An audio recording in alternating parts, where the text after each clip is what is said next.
Hello guys, tara at samahan niyo ako magluto ng chicken curry.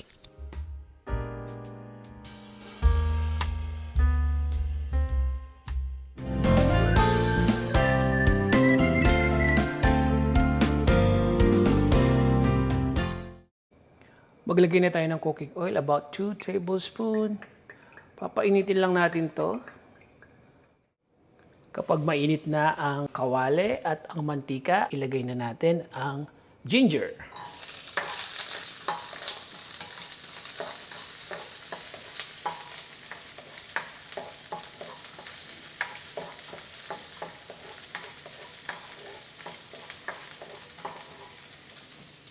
Isunod natin ang garlic.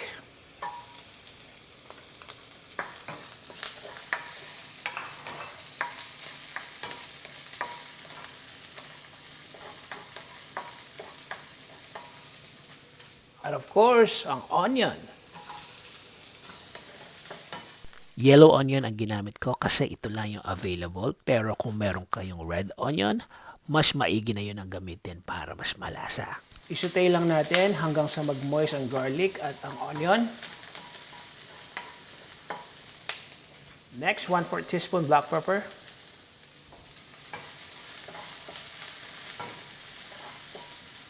Uy, bango. So guys, ang style ko, pagkatapos kong igisa ang bawang sibuyas at luya, isinusunod ko na agad ang black pepper para lumabas ang aroma nito.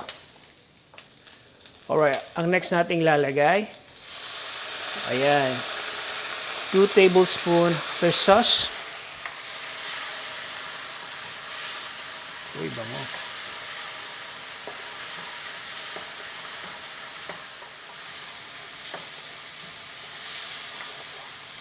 This time guys, pwede nating isunod ang chicken. Gumamit ako ng chicken thighs. Siguro nasa mga 1 kilo to. Bali ang hiwa natin ay parang pang-adobo.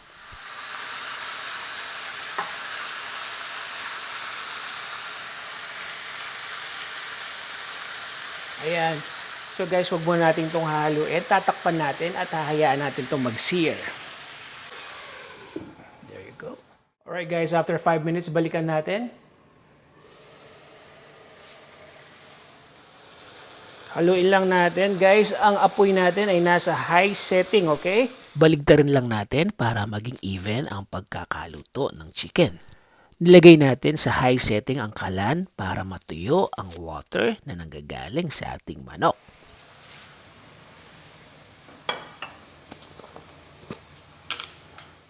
This time, pwede na tayo maglagay ng about 2 tablespoons of curry powder.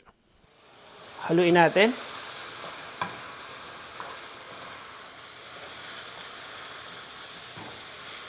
Bango ha.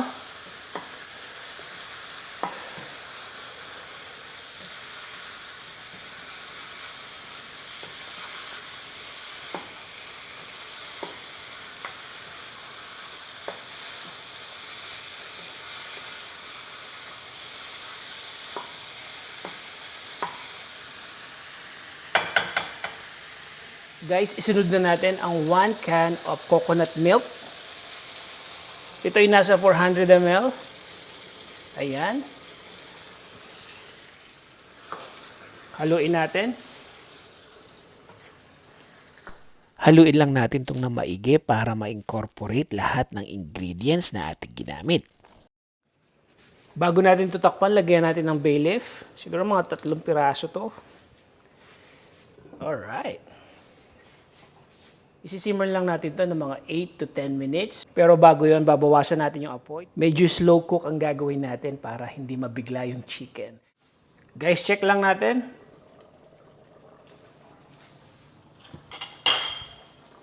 Haluin natin. Ayan. Wow.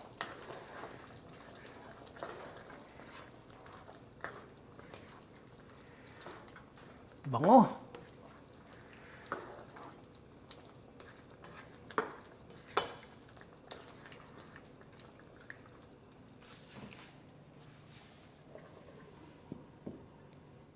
Guys, after 20 minutes na nasa low setting ang ating niluluto, balikan natin. Haluin natin. haluin natin para maging even yung pagka-tender ng meat natin. Okay, this time guys, pwede natin isunod yung mga gulay na isasahog natin dito sa ating niluluto. Unahin na natin ang carrots. Alright. Isunod natin ang potatoes. Pwede na rin nating isabay ang green bell pepper. At of course, ang red bell pepper. Ayan. I-set lang natin ang apoy sa medium to high setting. Lakasan lang natin ng konti, ha? Okay. So, tatakpan muna natin para ma-steam yung mga vegetable na nilagay natin.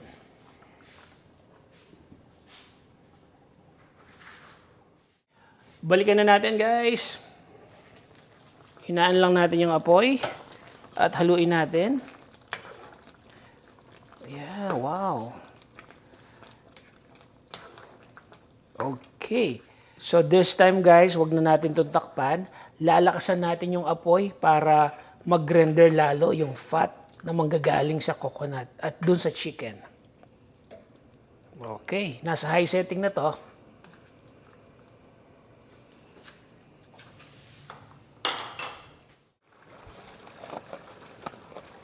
So habang sinisimmer natin, maglalagay tayo ng konting asin.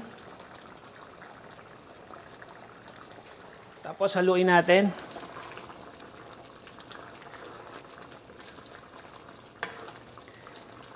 Siguro mga 5 minutes pa to at ready to serve na ang ating chicken curry.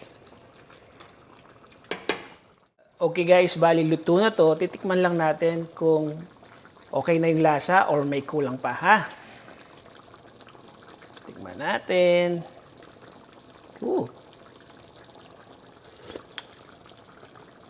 Uy! Pwede na. Siguro mga 5 minutes pa to tapos pwede natin i-turn off yung apoy.